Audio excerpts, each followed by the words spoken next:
चलिए, good morning दोस्तों। मैं अभिषेक भारद्वाज आज आपको ज्योग्राफी के इंडियन ज्योग्राफी के सेकंड चैप्टर में लेके चलता हूं, जिसका नाम है फिजिकल ज्योग्राफी ऑफ इंडिया।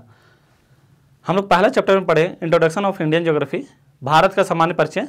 अब दूसरा टॉपिक में आ रहा है फिजिकल ज्योग्राफी, भारत का भौगोलिक स्वरूप।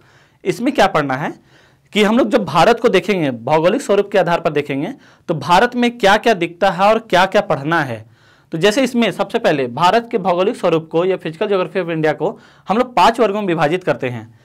पहला, नॉर्दर्न माउंटेन एरिया, मतलब भारत के उत्तर में हिमालय का एक क्रमिक विस्तार हमको देखने को मिलेगा, इसके बारे में जानेंगे। उसके बाद पेनिनसुलर इंडिया, मतलब प्रायद्वीपीय भारत या दक्षिण भारत जिसको कहते हैं, उसके बारे में हम लोग देखेंगे, प्रायद्वीपीय भारत के बारे में देखेंगे। तीसरा, नॉर्दर्न प्लेन, जिसको मिडिल प्लेन या गंगा यमुना मैदान के नाम से भी जाना जाता है।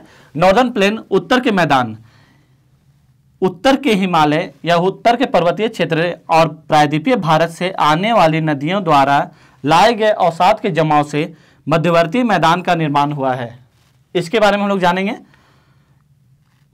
जिसे गंगा और यमुना, ब्रह्मपुत्र, सिंधु नदियों द्वारा लाए गए अवसाद के जमाव से हुआ है।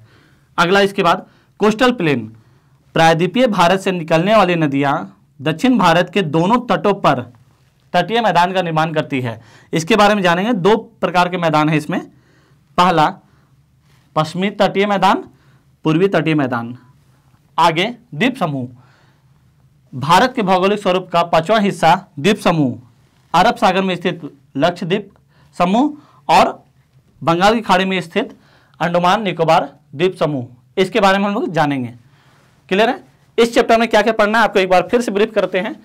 Northern mountain area, peninsular plate, northern plain, coastal plain और आइसलैंड।